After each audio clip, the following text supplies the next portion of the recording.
Coalgate, CWG, Fodder, Satyam, there's a list of political and corporate scams in India and it continues to flourish. What makes all of us steer clear of this genre is something that I've always wondered. So we've got Lord Desai, we've got Sandeep Unnithan and Mukul Deva, who's also written a political crime thriller called RIP. They're going to talk about the grilling research and the hurdles behind doing a book which is dedicated to a genre like this. So it's over to Lord Desai, Sandeep and Mukul. Thank you. Good afternoon, everybody. Thank you so much for being here rather than there in the experimental art gallery. This is where the crime happens. No, I'm very excited about this session. Firstly, tell me, are you guys having fun? Yeah. Good. Is it fun to look into the dark side of human nature? Fantastic. I'm really looking forward to this session because it talks about politics and crime. I mean, this is a crime fest, right? Now, before we go, because I'm also a very politically correct person, are there any politicians here? You're just checking. Any other criminals? Okay, good. Well, then we are set to go. Right.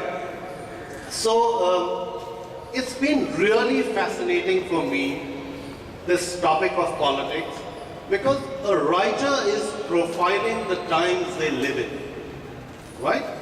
So, considering that you cannot open a page and not see some form of scam or the other, I always find it surprising how come so few writers don't write about politics and crime. And that's going to be my first question to these two gentlemen here. Who would like to take it on first? Why do writers stay away from politics and crime? Well, the problem with writing about politics is you're writing about real people. And because you're writing about real people, you have to find ways of disguising them without disguising them too much. When I was writing my novel, which is all about how to murder a prime minister, I started with the idea, how do you murder the British prime minister? Which is a very interesting and difficult problem to solve. I think I've solved it. But an instruction I got from Ruth Renton, who was a very, very prolific author, but also very nice person. She said the first thing you do is to mix up the character. So if you're writing about someone, make quite sure that your portrayal of that person is not 100% accurate. You've got to mix that person with some other well-known person.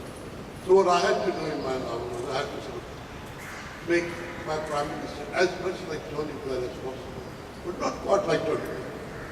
So I had to invent things that Tony Blair would not do, which my character would do. And so you keep your reader intrigued as to, is this really talking about this person or not? And at the same time, you have to make it interesting. And if you want to talk about scams, and you want to talk about 2G scams, you have to have a Raja character. You really want to like Raja. He's a Brahmin, not a Dalit or something like that. Or he's from Haryana, or from Tamil Nadu. And that was the because otherwise you're going to get sued by the people you're talking about. It can't be too realistic, but you have to be sufficiently realistic to not make it look like a fantasy. That might be the most challenging problem of politics. Before you answer, Sandeep, I have two things to Lord Desai. So you wrote about how to kill the British Prime Minister. Is that why you now live more in India? No, just checking. Right. Some of my best friends are British Prime Ministers. Okay. Just checking. The second thing is, I hear where he's coming from, that you need to change the name, otherwise there could be a problem. But my personal belief is a little bit different. When I was writing RIP, I covered all the scams, kept all the people real so that I could remember them when I was writing them. It's very hard to keep track of who's doing which scam. So I kept the names real, After I finished the book, I changed the names a little bit, just a little bit. Now, here's the thing. If that person sues me, then they acknowledge that they are the ones who are in the book. So that was my safety net. And it seems to have worked because the reader response was fabulous. And I did not receive a single problem, email or telephone call from anybody. And for those of you who read this book, it is pretty direct, pretty explosive. So that was in response to what Lord Desai had to say. Sandeep? I want to talk about my experience in writing on non-fiction, which is when you're dealing with actual incidents that have happened, it becomes a problem getting information because the government is the only custodian of the information of a certain operation that's happened or a certain passage in our history. And the one thing that actually stands between a writer who wants to write about a military operation and the incident and the government, the official narrative is something called the OSA, which is a colonial legacy. The Official Secrets Act of 1923. I'm sure there's going to be a big celebration in Delhi on the 100th anniversary. There's possibly a Republic Day float as well, because that has protected the government so many times. And I have an incident about this because a couple of years back, I was researching on the sinking of the Pakistani submarine called the Ghazi. It's a fascinating story. This submarine had come in the 71 war all the way around the coast of India. It was at Visakhapatnam waiting for the INS Vikrant. And there was an explosion that night. The submarine sank. The Navy claimed credit for that. And they said that our ships went and sank this submarine and they distributed a whole lot of medals. I started researching, I spoke to a lot of people. This is actually before the Right to Information Act of 2005. And what I found out was that the sequence of events didn't match the Navy's narration. And then I began this sequence of writing to letters to the government and to the Navy. Look, I'd like to look at the documents. Because that submarine, they pulled out a lot of logs and maps and charts and records of what went on through the voyage. And that could actually help us understand what exactly happened. And after many months, I got a call from a friend in the Navy. He said, look, I'd like you to come and see something. And he opens this file. And there's a one-page letter which says that all the maps, charts, diagrams, everything had been destroyed in 1996. So our version stands. So, at times it's about protecting the government's narration, the government's narrative, protecting their version of the truth. So writers like us have a very difficult time getting to the truth. Would anyone like to comment on that? By the way, I just want to clear the ground rules here. I'm sitting here right now not as the author, as a moderator. These two guys are on the firing line. So you're required to be nice to me, but please feel free to ask them anything you want. Okay, in fact, yeah. So these are the two guys. Yes? I'm not sure I agree on Desai with your view that, because this involves real people, you can't really write, crime fiction about them. As you know, I wrote The Billionaire's Apprentice, which is a story about Rajat Gupta and his travails. And to be honest with you, our publishers spent $15,000 on the legal vetting of the book, and 2 weeks before we were set to go to print, one of the main characters called up and said, we're going to sue you. And I always think it's always good to be one step ahead of the enemy. And I had a photo of this character actually meeting with another convicted criminal. And in the US, that means you lose your right to probation. And as a result, he backed off. But I'm not sure, I guess I want to push you on the point that Mukul made on why is politics any different? In fact, I would argue that politicians, the threshold, is lower for suing because they're public figures already, whereas these were private figures. Yeah, I think non-fiction is different from fiction. Your publisher spent a lot of money on legal thing to protect themselves. My publisher wasn't going to spend a penny on my novel. They said, okay, They're British. we won't publish it. Thank you very much. So, We need to publish in America.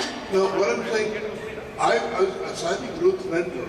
Here is one most experienced novelist. She said you should even carefully go through telephone directories and check that the name you give is not somebody's name. You know, she went to that extent because British courts are very generous about giving large libels and much more generous. In India, if you have a court case, you can die before it will come to hearing, so you're all right. You are safe at all times. But over there, so I was just reporting this thing, and so I had to do this.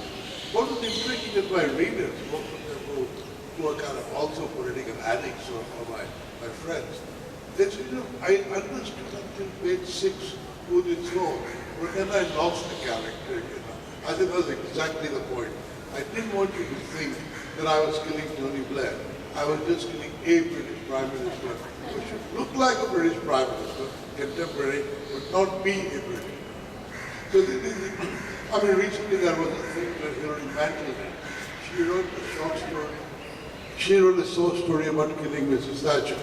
Now Mrs. Thatcher has been dead for a while, but the storm she faced, how dare she be so evil, so vicious about Mrs. Thatcher, is about a terrorist killing Mrs. Thatcher. And because she called it like Mrs. Thatcher and a killing, there was a lot of resentment because no matter how unpopular a politician, somebody likes them. and they kind of get back at you. So it is one of those little things you have to watch when you're writing a political thriller. Using real names. Of course, once they are dead, like there are a lot of novels about John F. Kennedy's assassination. And they are all real names, Lee Harvey Oswald and Jack Ruby and so on. There's beautiful sort of novels around that thing. Now there is no suspense, you know the guy is going to die. But you want to know what was the process whereby somebody decides to kill the president. I wasn't in that happy position. I had to talk about somebody who had potential. But there are all kinds of little pitfalls one has to watch for. Yeah, you know, he's right. You have to be very careful whom you kill. In one of my books, I killed an ex-Pakistani general who was also a dictator in Pakistan. I had a lot of fan mail for that one. The people were rooting for me. So you need to pick and choose the right target. So she had something about the official. I'm sorry, I didn't get your question. Do you have a question on the Official Secrets Act? No. You asked as to, you were giving an example of how you wrote that book on the scam which was real. Sandeep's point was that, you know, what is protected by the Official Secrets Act can get you into a lot of trouble. They will generally put you in jail and throw away the key. So you cannot violate that as easily as you would violate something about some banking scam.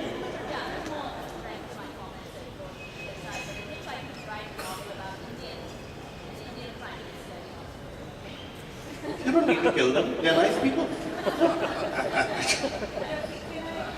Sure. I think Meghnad's problem is definitely quite a British problem because they do take those things very seriously.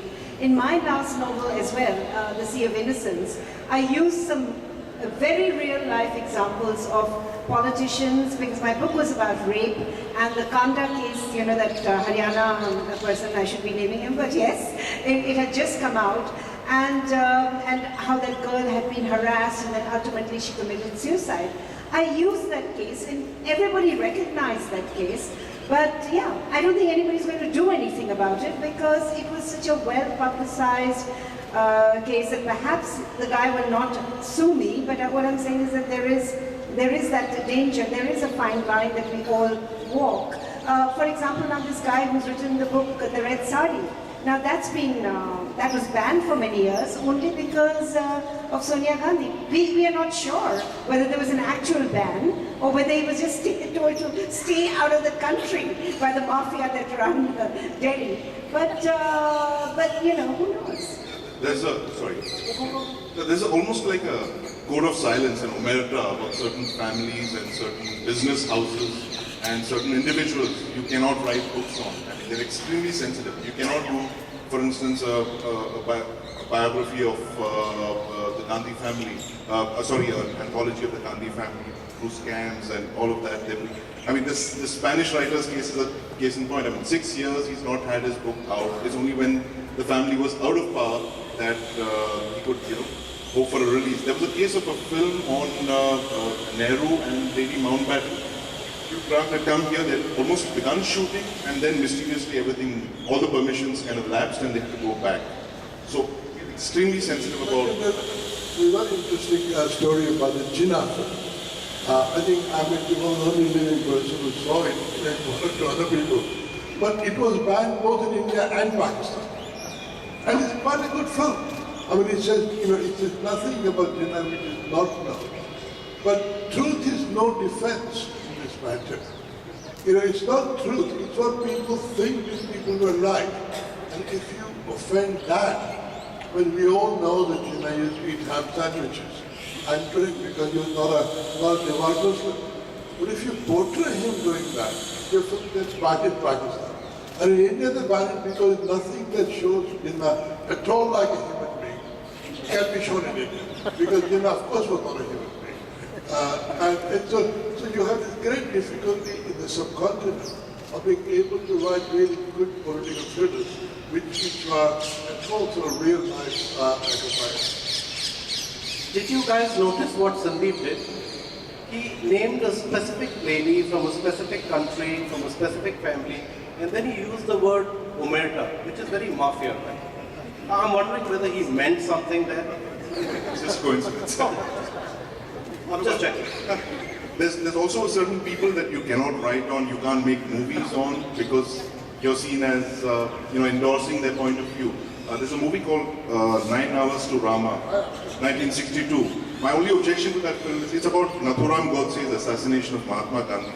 The official version is that it's sympathetic to the assassin's point of view. My only objection to the film is that they have a German actor, Oscar Calls in brown print, playing Nathuram. But other than that, it's a very good film. But it's 50 years, you can't see it, you can't read Stanley Goldberg's book because that's banned as well. So, I mean, there's a long list of people you cannot write on, you can't make movies on because, there will be a group of people outside your office or your home or whoever. I mean, I imagine that if you wanted to make a film from the Godse angle of what happened, there's no kind of film.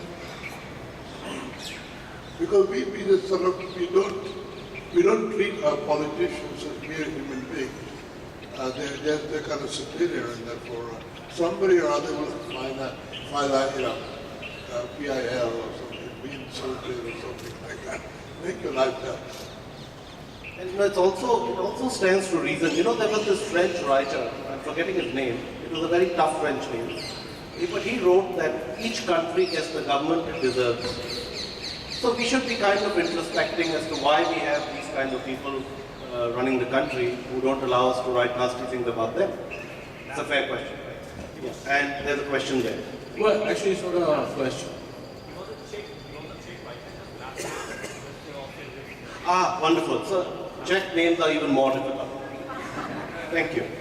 Yes. I just want to add, actually, it's not about just politics, it's about money and power. And in India, any powerful person, whether he is from, like you said, a business family or whatever, business head, he can stop anything from happening.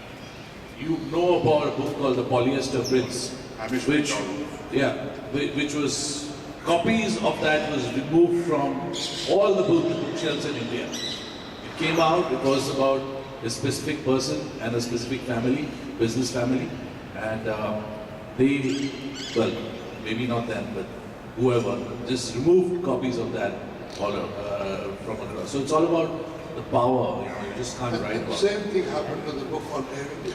On Air India, Air India was removed because, Prabhupada didn't like it. I don't know. I just want to say, Your Lordship, I think there is this,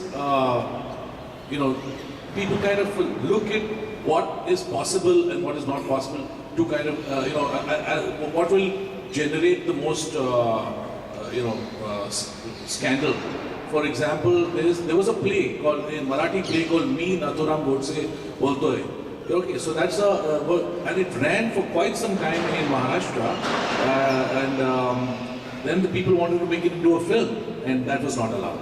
So you could have a play because only a few people would see it, but as soon as it got to a realm of mass media, it was not allowed. So there are these selective. Thank you for that. Any questions, anybody? Wonderful. Sir, may I have the mic here? नहीं, हम आपके पास mic पहुंचा दें. Hello, sir. I want to know what is the designation of crime. Crime का क्या मतलब है? What is the designation? It's something illegal. It's something illegal. We love these questions. What is the definition of crime? So Sandeep, I think crime has to be something which harms somebody. It has to be illegal, and it has to be punishable. Three things define a crime. I say Let them answer. There may be other things which fit those three definitions, but crime definitely involves harm to somebody, either physical or other. It has to be an illegal act, and it has to be punishable under the law of the land. Those three things define a crime. Sandeep, you happy with that? Sandeep is a man of few words. wisdom is the one part of crime. Sorry? Is the part of crime. Yeah. Sir, may I Thank you very much. Yeah, could you just Thank you very restrict much. to the question, please? Yeah. Well, thank you very much. I've answered your question. Any other questions? Yes. We just come to you.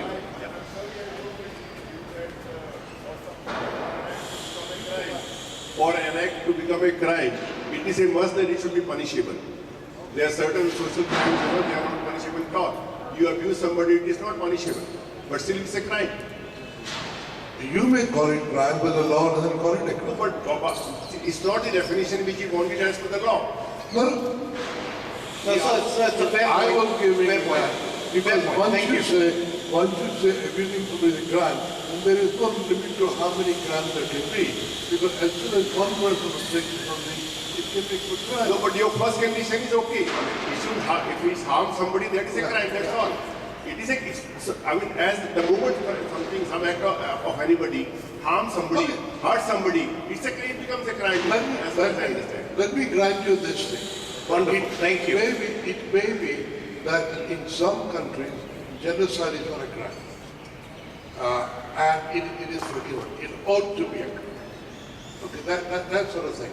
But beyond that, I think, you have to define crime as something which is punishable. Otherwise, the whole world, all acts will be criminalized. Okay, could we have the mic there? Just to kind of remind you guys, this is a session about politics, and the question is supposed to be a question. So let's not get into giving long speeches. Just let's ask the questions, pick their brains. They're not going to be around for a long time, 20 minutes.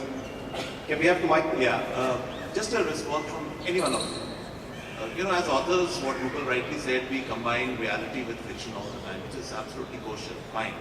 What about the new trend? Not a new trend, it's been happening for quite some time, about professional journalists narrating their own political thrillers and taking sides on television. Any comments on that? Just for you. Go. Lord Desai would be wonderful if you could start with that. I think, that's a neutral voice. Okay.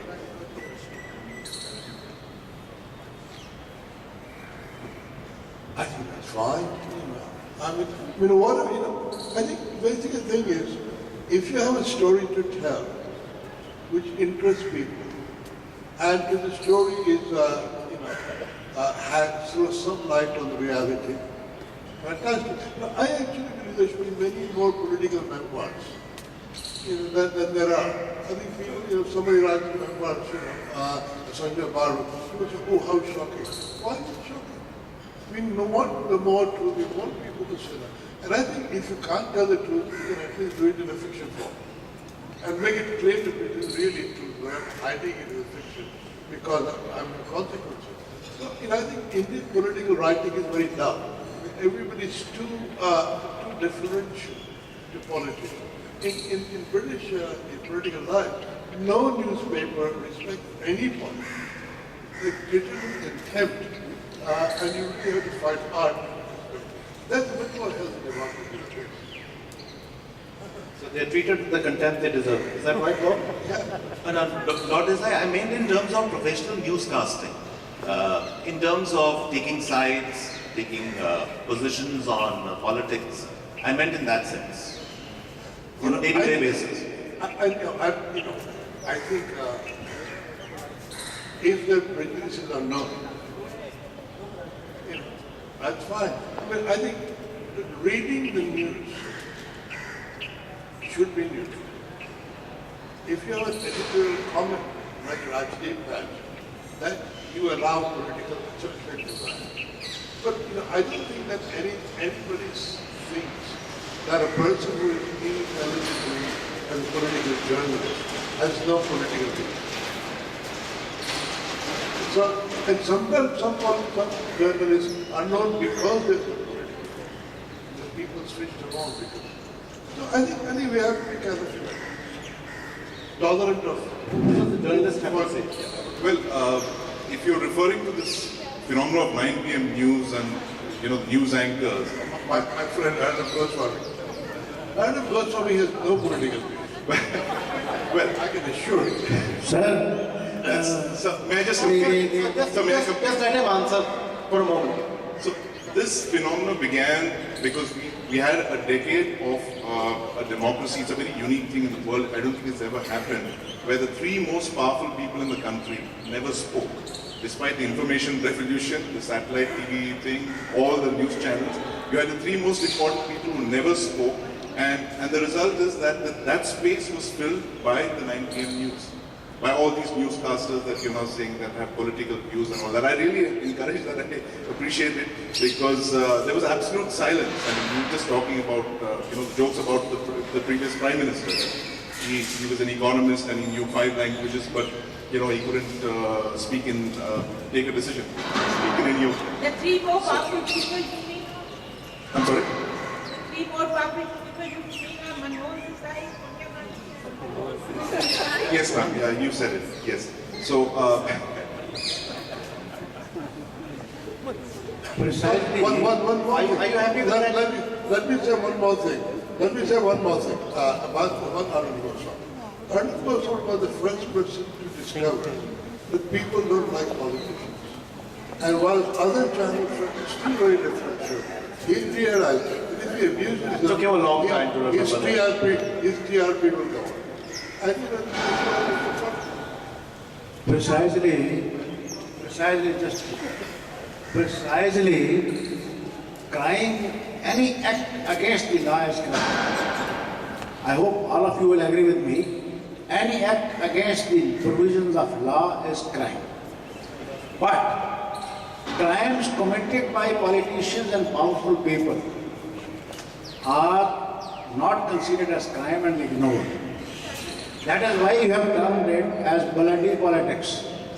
In politicians and powerful people, you accept them, you relieve them, you free them from any act of crime. Do you have any remedy to it? My question to you. It's very simple. India should behave like other countries behave.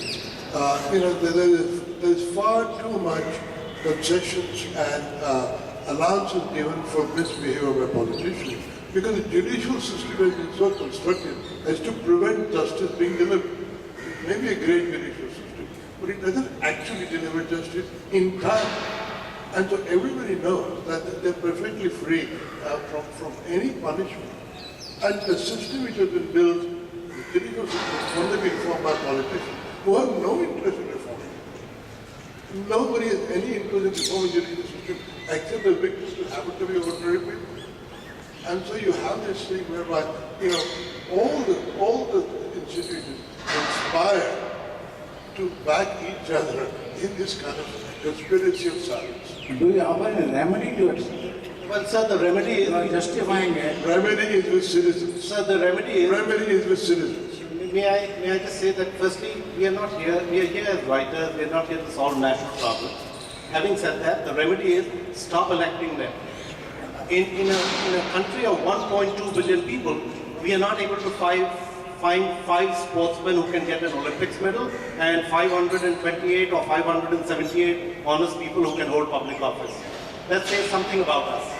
So we need to do some inward looking. I just want to add to this and asking actually Sandeep, because he's a practicing journalist as well as a writer, that if we have these amazing stories of politicians, really rags to riches and all that, but also fabulous scams, if you like, also lurking in the background. Why can't we write more about it? I understand that there are powers that be that will block it and so on, but what is it that really actually holds the writer back in India? There's nothing that really holds a writer back. I think a lot of these stories are broken by journalists and newspapers, and they've all been brought to account. The 2G scam is a perfect case. There's this journalist from The Pioneer who's been writing about it for 3 years before it kind of came to the national notice. It was Gopi Krishna of The Pioneer in 2008. And I just, a couple of days back, I thought I'd check why he hadn't written a book on the 2G scam. So it turns out that he has actually got a book out this year. But no, I don't agree with you. I think a lot of journalists are bringing powerful people to account. That's what we do day in and day out. And in fact, the downfall of the UPA, the second UPA 2, was all thanks to journalists. The opposition had very little role in it. They actually kind of rode that wave, that anti-corruption thing, but the entire thing of India against corruption and all that was a combination of public citizens and the social groups and journalists coming together. Had it not been for the 9 PM news guys and all that, all of us kind of pulled in forces and we raised this thing about corruption, which is why it's such a big thing now. Books, but I guess it's one possible reason is that the trials take so long. The 2G trial, for instance, has begun. The verdict is going to be this year, something like that, and the trials usually take 5, 6, 7 years, and people die. And there are stories like the Bofors thing, classic case. That's another story. It's one of the greatest political stories in India. It's like our Watergate. But what's the net result of it? There's nothing. Nobody's been convicted. No one knows where the money went. There was so much of thing, raised, furor, controversy. It's been 20, 25 years and nothing's come of it. So that's another problem. Getting accountability, enforcing the laws on certain scams like this. Whereas in the US, for instance, the Rajaratnam, the Rajat Gupta case, it was what, 2 years? 1 or 2 years. But we are also discussing fiction here. Nobody even fictionalizes this thing. We want to fictionalize Bofors. You don't have to wait till the commission. Nor do you have to have 100% truth, because you more or less know who are the main characters. Now it would not be difficult to write with a Rajiv Gandhi-like character or that. But I think people are afraid that there may be reprisals which are kind of even not publicly known. It may just be bumped off. That's the ultimate form of censorship, right? Self-censorship, when you kill the idea before it appears. For example, both Bofors and Commonwealth Games were exposed not in India but outside. It was an outside agency because this person in the Commonwealth Games case asked for a VAT concession from the British tax authorities. British tax authorities said, but why are you asking VAT concession on this business? It is not part of your normal business. Why are you having an event management? That is when it was exposed that there was a scam going on. Similarly in Bofors case, it was not India, it was Sweden. And so there is something lacking here in exposing a thing kind of internally. So are you planning to write anything on politics and crime? Me? Yeah. Yes, I am, but I feel less sure of writing on Indian politics. I mean this seriously. I can write on British politics, and I hope my next book is going to be about British politics.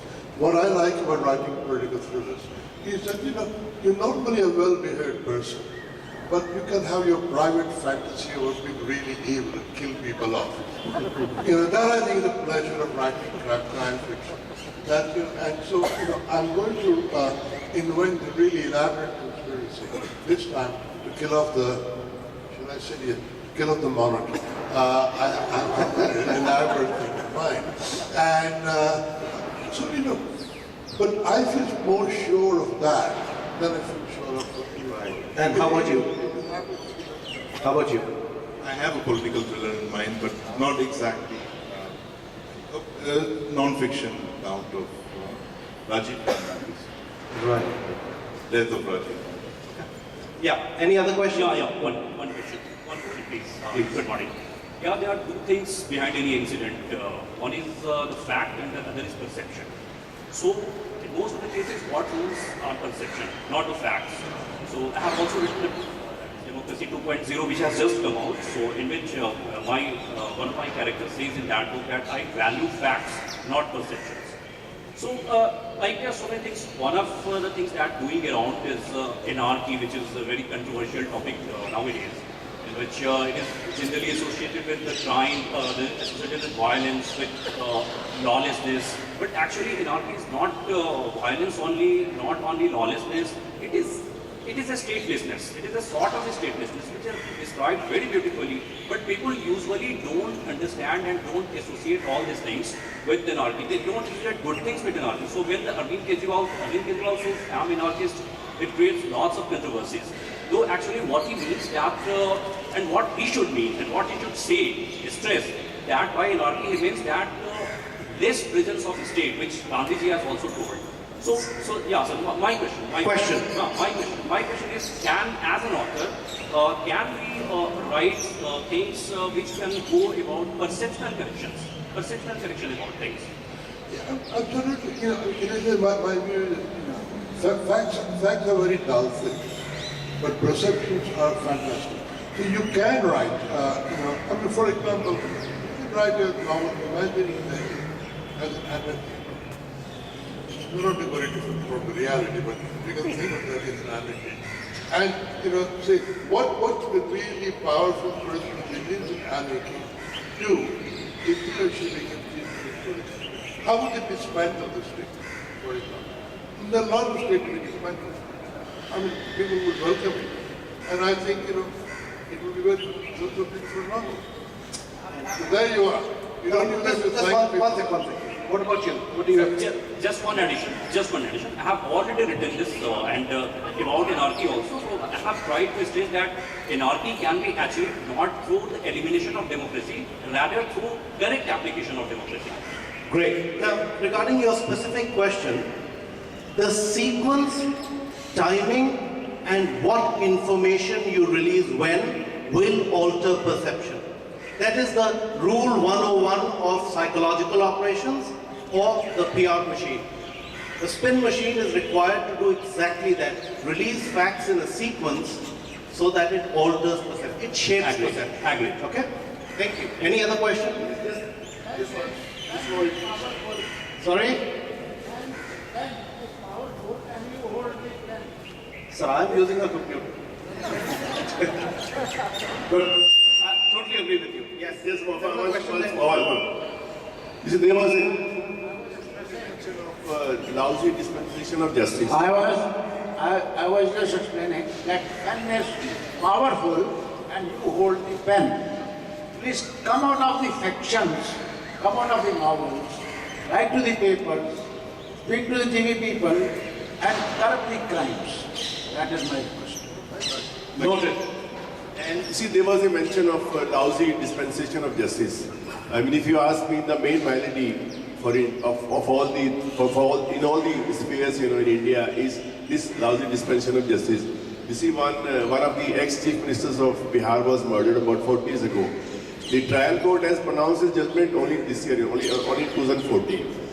And I think it's a panacea also because, the people are having less and less regard for law. They are not scared of law. People firing at police for no provocation and all that. So I think if it is highlighted, by the criminal writers, it will be I mean, a noble thing, towards the country to be done. I mean, I think it is not being done to the adequate extent, So that's what my suggestion. Thank you for sharing. It's a good viewpoint. Any questions? Yes. Could we have the mic in the middle?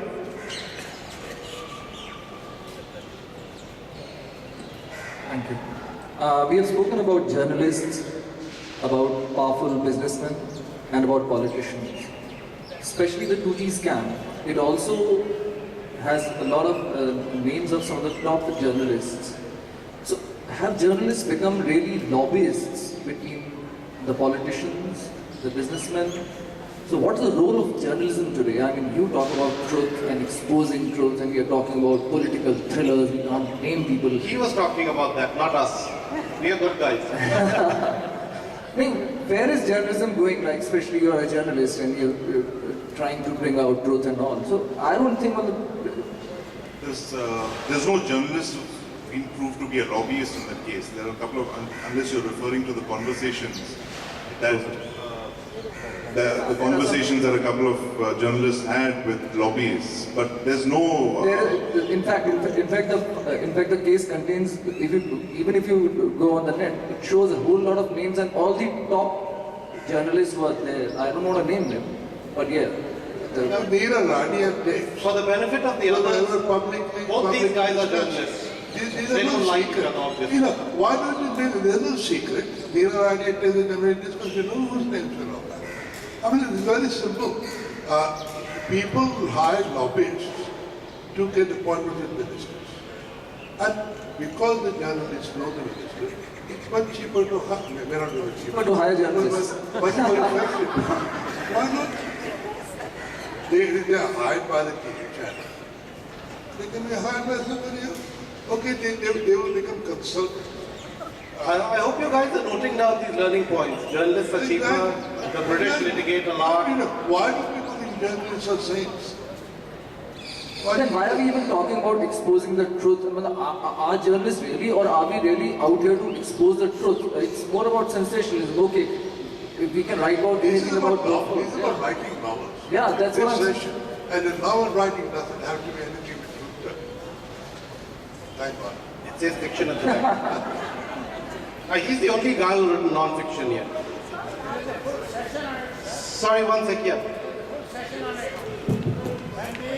I'm sorry, the reason books are so powerful is because out of the fictionalized account, we find some larger truths, and we want those truths. I totally agree with you, ma'am. In fact, that is the responsibility of every writer, to present an alternate solution, to present something which is beyond the headlines. And that is my first question I led off with. Why is it that so few of us, and there are quite a few criminals and crime writers here, but why is it that so few of us are ready to write about political crime? When I wrote one, the first question my publisher pointed out, sitting right here in this room, is, have you had this checked with a lawyer? I said, no, you do that. I live overseas. I don't really care. So they actually had it checked with the lawyers, and then they went with it. So I totally agree with you. I want you guys to put these guys on the spot. I think that's why there's so much indignation amongst the audience. Yeah, I mean, let me put it this way. I don't think just because someone is running a political fiction, there should be additional responsibility of exposing the system. You can write political fiction for pure entertainment. After a lot of Greek mythology is very much like writing about politicians and what they do, what they don't do. And people write political fiction because it's another life which they would like to live. And my novel, the novel that I wrote, doesn't expose any truths or any lies. It's just an entertainment. I just wanted to explore some questions about, something about politics. And any of the corruptions that I accuse people of, they're not actually guilty of. I just invented their corruptions. Because I wanted to make my novel interesting, readable. I wasn't about to expose the really deep sort of secrets of British politics which nobody had talked about. I mean, there is no living in that because people are doing it all the time. So it is really inventing an interesting set of characters that look like real life characters. And hopefully the reader will like it. So I think writing political thrillers should not be an extra social Right. that you have to take. Let's just have more political novels, and then some of them might be exposing the truth. I wrote this book, the only book that I've written, is on the 26/11 operations. And the reason I wrote it was because there was a certain vacuum in understanding what exactly happened those 60 hours when we were attacked from the sea. And the worst part was that despite this attack where 166 people died, there was no inquiry, there was no commission of inquiry that actually went into the lapses in the system. Where did the intelligence agencies fail? Where did the police go wrong? Where did the army fail? Where did the Marine commandos fail? All of that, none of that was discussed, none of that was debated. Everything was just brushed under the carpet. So I just tried to understand this entire sequence of events, and some of the conclusions are pretty horrific. And in fact, that if a terrorist has to attack, they have to attack after office hours, because that's when everybody shuts their offices and they go home and they're not bothered about what happens. Kal dekh lenge, subah dekh lenge, bhej denge aap kisi ko. That's the kind of response. No, thank you so much. And guys, we'll just wrap up now. I really appreciate your question, ma'am. I agree with what both of them have said. And I would like to add that in my personal case, all of the books I wrote were products of my anger.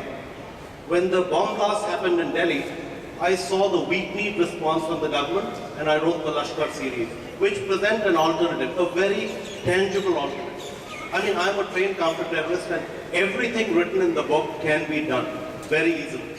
Needs political will. When I read scam after scam after scam, I wrote a political thriller. So I do believe that more writers should step up and write. The fact that you write as fiction gives you the license to hunt. It really gives you the license to go for the jugular and strip down and present the facts. And also you have the time to analyze. And your pen is quite powerful. I think the audience wants the pen to be more powerful than the sword. Do you have the time to analyze? I think that, you've got 250 pages. You've got to make it interesting. If you wanted to analyze, you write a book, I write a non-fiction book about it. Don't write a novel. Novel is not a good way for living. Great. So, I have somebody trying to He's telling us our time is up. I mean, not our time, but the session is time is up. So, thank you very much. You've been a wonderful audience. And please give a round of applause to the Lord and Sundeep. Thank you. Thank you very much. Thank you so much. Yes, it was very interesting. None of us wanted it to end, but thank you, Mukul, Sandeep, and Lord Desai. We will break for lunch and congregate here again at 1:50 sharp for the next session, The Good, the Bad, the Ugly, analyzing Indian detective fiction. Our speakers are requested to please proceed for lunch at the banquet area. The lunch is powered by HarperCollins India Publishers. Thank you.